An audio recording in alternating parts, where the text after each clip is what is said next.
doing in a hot air balloon? Oh wait, don't answer that question.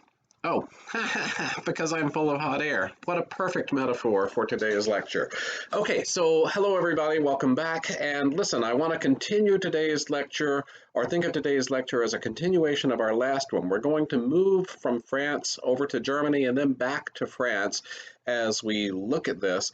But I want to remind you that this imperative for innovation in the form of emancipating expression by breaking all of the previously established rules of how music works is an international imperative. It is really global.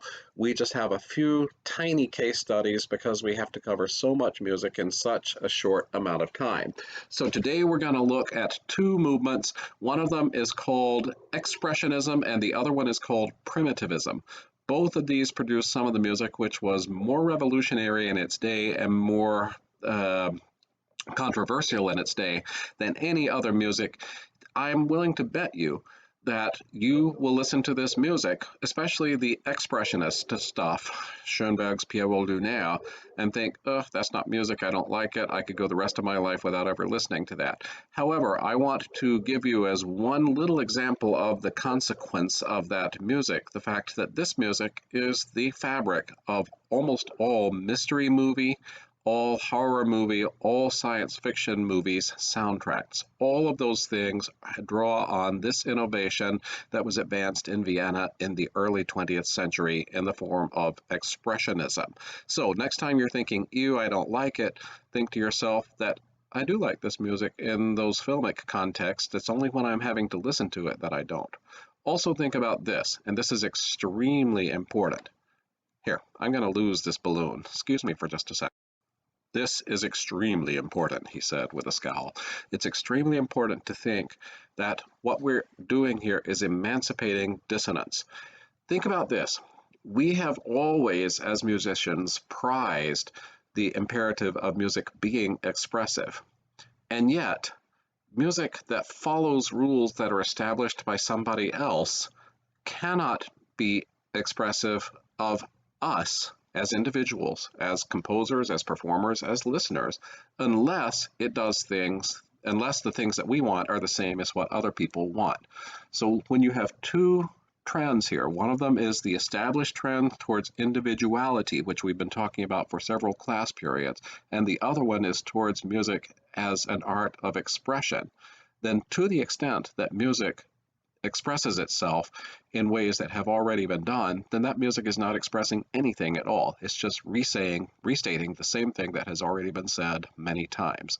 So if you want to think of music as an expressive art and to say that music is an expressive art whose expressive value you prize as an individual, then you have to listen to this music today with an open ear. So once again, here we are, and we're in the early 20th century. By this point, the classic romantic style that we have been listening to and loving for such a long time, with all of those triadic harmonies, with dissonances that resolve, with large-scale tonal designs, all of those things are old news, honestly. We can make another piece of music that sounds pretty and that audiences will love, which has all of the aesthetic integrity of playing and listening to the Pachelbel canon for the 229,164th time, or Mozart's Eine kleine Nachtmusik, or any of Mozart's symphonies for the 469,147th time, and saying, oh, this is great art. Honestly, can't we do something new? If I, the composer in the early 20th century, want to express myself authentically, do I really have to follow by the same rules and procedures that Mozart and Pachelbel and Wagner and Richard Strauss and Hugo Wolf and all of those people followed? No, I do not. And to the extent that I am following those same principles for creating music which is supposed to express myself, then I am betraying myself. I'm simply tickling the pleasures of audiences. I'm a sellout. Right? So this is an extremely important feature of where expressionism comes from. It is a rejection of romanticism. The one thing that it has in common with the romanticism is this cult of individuality, the notion that each individual expresses him or herself in their deepest terms in the essentially expressive art of music in ways that nobody else can understand. So the cult of the individual. There's another factor that comes into play here, which you read about in your textbook, I hope, And that is to say, this is the period in which the notion of the psyche, Freudian psychology, comes into play. Now, Freudian psychology gets a lot of bad press, and it deserves most of that bad press. But one thing that we have to recognize is that Freud recognized the power of the subconscious and of unconscious urges. Here's the basic structure. When we are all born, Freud said, we have this thing that is called the id. We are little machines, and we have three things that we do. We eat, we pee, and we poop. That is all we do. If you're lucky, you also cry, right? But they are all about ourselves and only ourselves. We have no understanding as infants, as very young children, of how we relate to the rest of the world, right? This is what we call the id, and it is the core of every human's mind. It's all about oneself and one's own urges, impulses, needs, and desires. Over the course of our maturation as individuals, we develop a sense of ourselves as individuals. We become self-aware. This is what we call the ego, which literally means I. And then, over the course of our further maturation, Freud pointed out, we develop a sense of the sort of social and moral ramifications of how what we do as individuals relates to the world around us. This is what Freud calls the superego. If you think of a set of concentric circles with the id at the center, a broader circle that is the ego, and a broader circle that is the superego, and there being perforations in each of these three circles so that things can flow back and forth between those three layers, this is a good metaphor for the consciousness.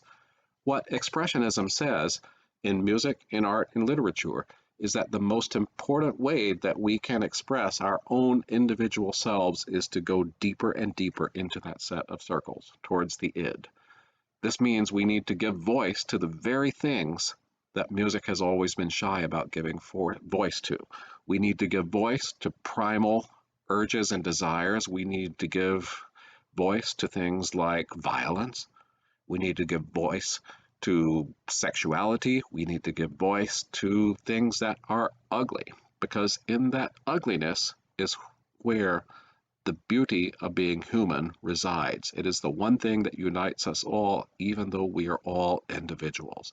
So Expressionism is a profoundly psychological art, and one that is devoted specifically to saying that because the arts have never allowed me to consciously be ugly, violent, base, etc. as an individual, I am going to do this now in my music.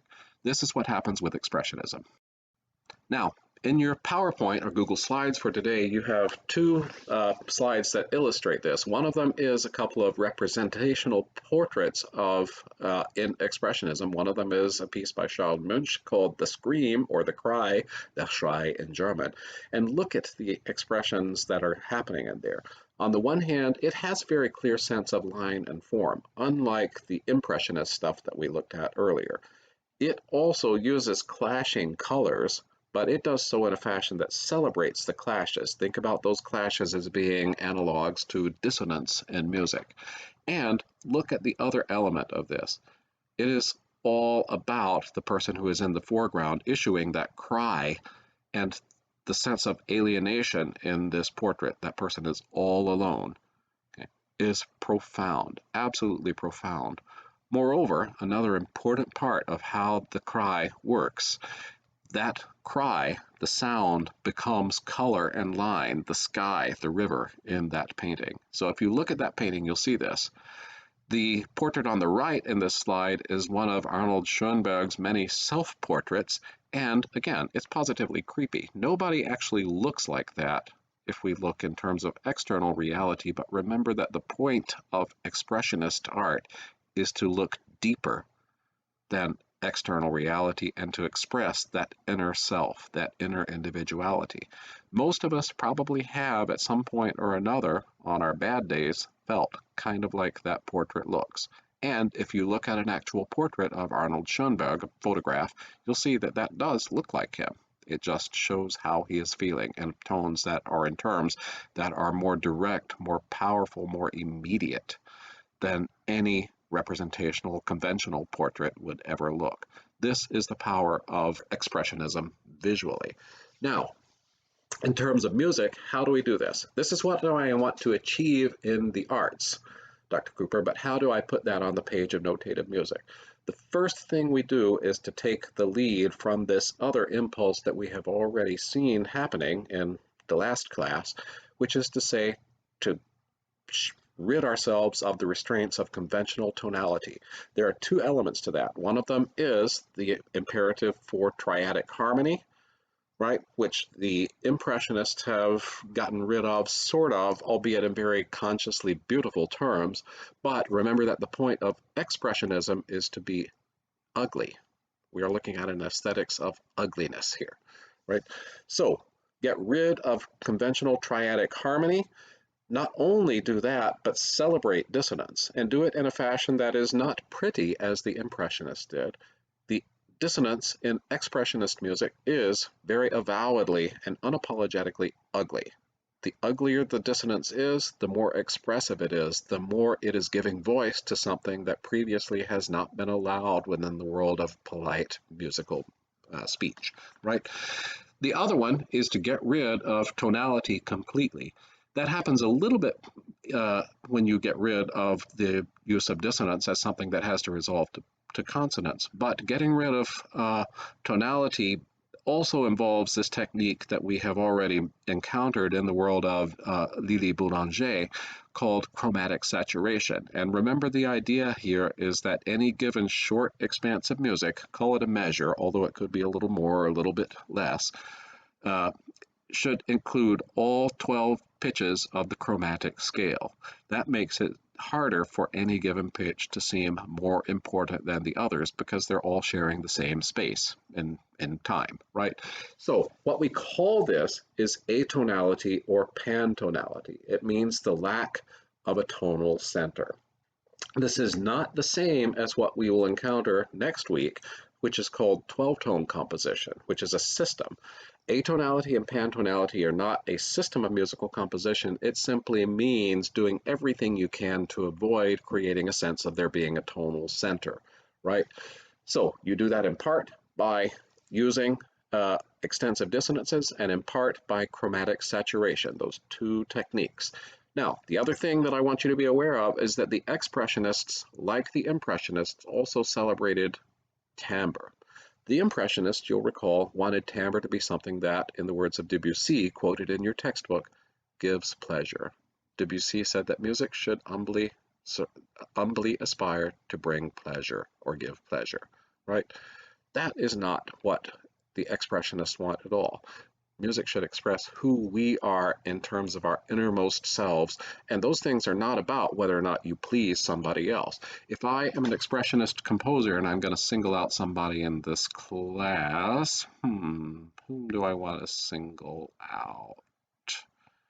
Oh, I know. Okay, so if I'm an expressionist composer, I do not want to write music and think to myself, this will make Tommy happy. Who cares whether it makes Tommy happy, whether Tommy likes the sound of what I write? My goal in writing this music is to do what art has always aspired to do, which is to be expressive. So what I should write is music that is about not bringing pleasure to anybody else, but bringing expression to myself. And that expression should be something which gets out into the open the things that I have previously had to suppress or repress. Dissonance, atonality, all of those things. Ugly timbres, ugly tone colors become an essential tool for this. In the world of vocal music, this takes the form of a new technique that's called Sprechstimme or Sprechgesang, and that basically means speaking voice and so on. If you look at the score that you have from Schoenberg's Pierrot Lunaire, Nacht, you will see that the notes of the vocal part have little X's on the stems. That X tells the speaker that the duration of this note should be what's notated, and its pitch should be approximately what's notated, but it should be delivered in a speaking voice, not sung. This produces an ugly sound, a consciously ugly sound. It's also very hard to do, by the way. And it was something that was genuinely offensive to the audiences who loved operatic and vocal chamber music singing in the early 20th century. But remember, the whole point here was that I am saying things that will bring you displeasure, because that is the only way to break free of the restrictions on our expression that have been imposed on us by a millennium's worth of consonant music. So now I'm going to step back just a little bit from this in our historical framework and think about this. What we're rebelling against here is dissonance and triadic harmony. When the expressionists came up with this idea, they thought they were doing something that was brand spanking new. But that was because they didn't know as much as you know, because you recall what polyphony sounded like from the 9th century through the 14th century. It was very, very free with its dissonances, and there were no triads to speak of. You might have one in passing occasionally, but it was everything but triads and everything but triadic consonances. So Expressionism actually rediscovers that ancient music historical technique accidentally. They reinvented the wheel. And they do it by means of two things, or three things really: the emancipation of dissonance, the avoidance of tonality, and the use of Sprechstimme or Sprechgesang, timbre and harmony and melody.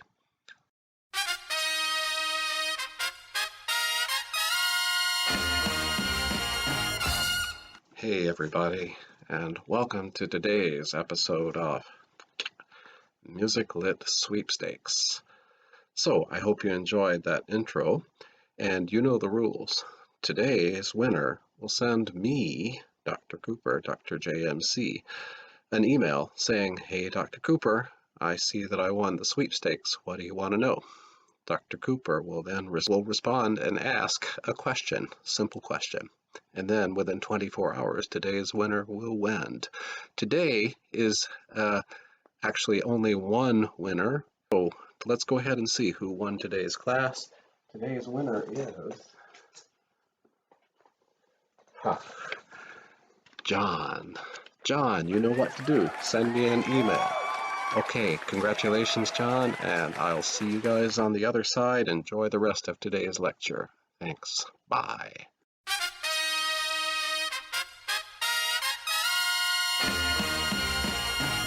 What the heck is that? Is this a train station? Ha! We're in a train station. All right, so let's keep on this train of thought. I hope you appreciate what I did there. And continue the train of thought that leads us to celebrate new expressive means in the early 20th century, specifically by celebrating ugliness, the aesthetics of ugliness.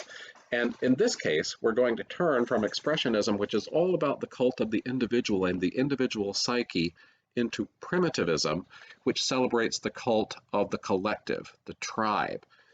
Like expressionism, primitivism says that the musical world that we have inherited in this new generation at the turn of the 20th century is a world that is too restrictive to our expression. It's too polite, it's too pretty. It has all the aesthetic appeal of music because we have triads, we have consonances that resolve to dissonances, and all of those things that are well established, and audiences will love us, and I can make a bloody fortune if I write a bunch of music that sounds like I've listened to a bunch of Mozart and Beethoven and Haydn and Bach and of course Pachelbel.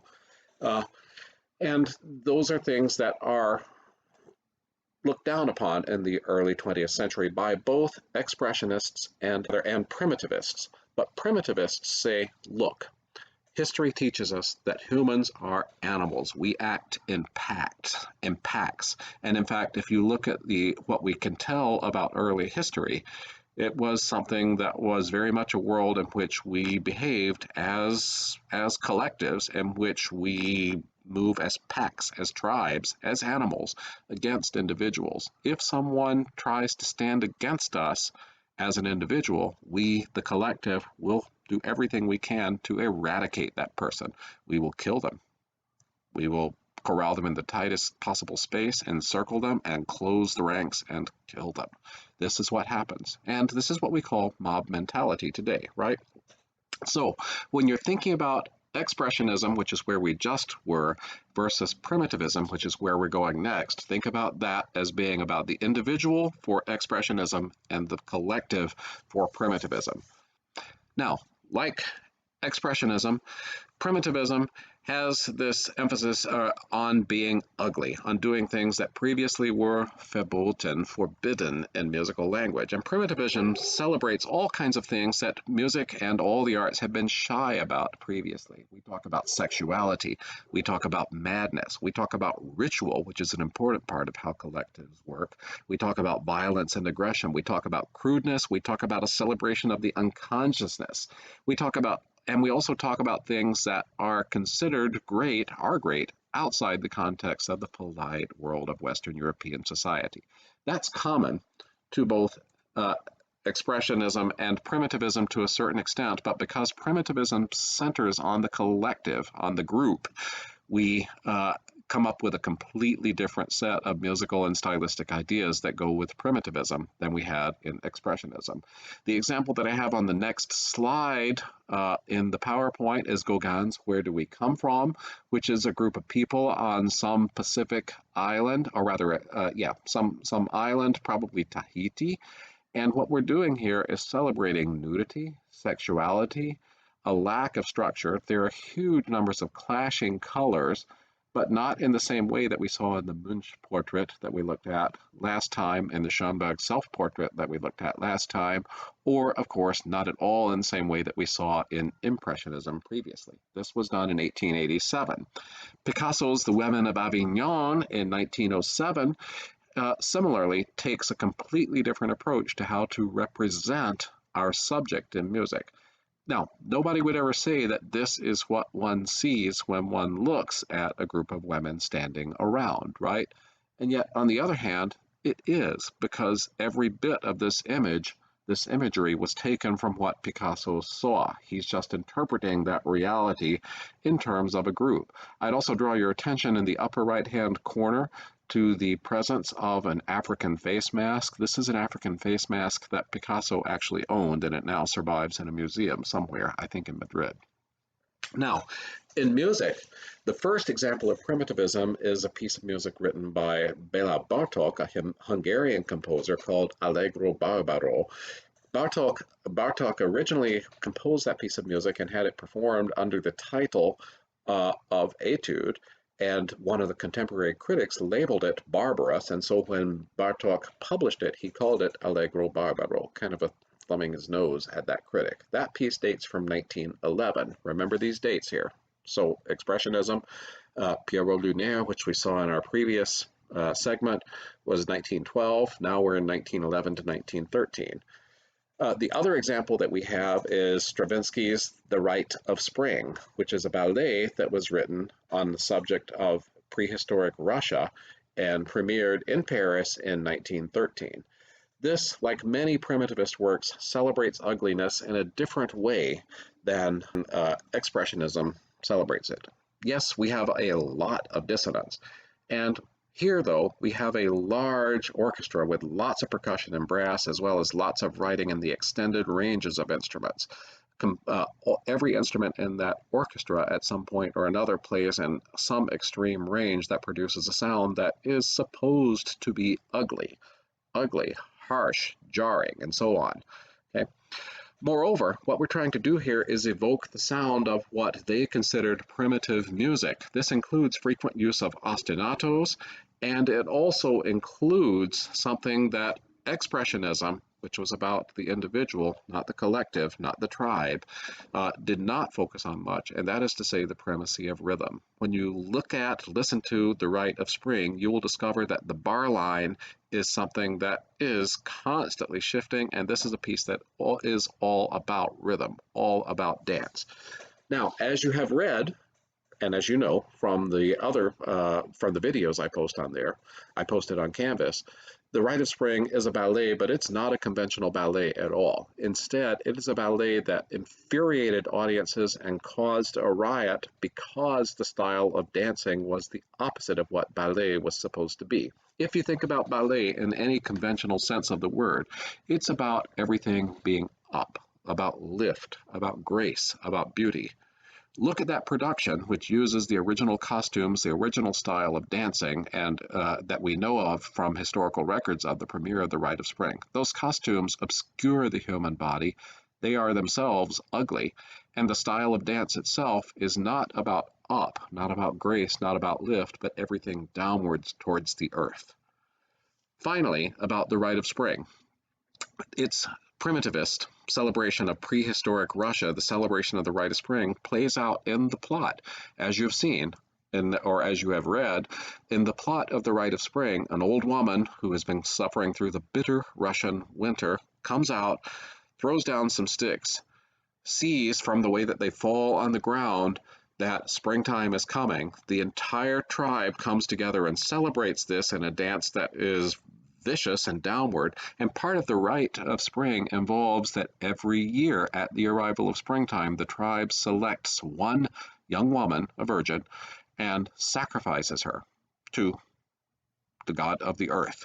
So that chosen one ends up dancing in this final scene that we have, and what she does is essentially dance herself to death as they watch. They will not stop until she has collapsed and dies, and at which point they offer her up to the earth and the sky, to nature, right? The individual is sacrificed to the collective. The individual is sacrificed to the tribe, to the pack.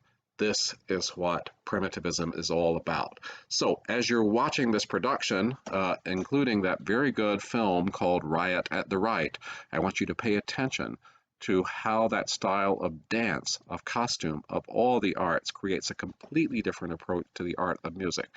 This music, too, is something which is widely emulated, not only in music by John Williams, soundtracks, and so on, but by countless other composers. Enjoy this. I will see you all on the other side next time. Have a good remainder of the week. Stay well, stay safe, stay healthy, and practice social distancing, please. I do miss you. Take care.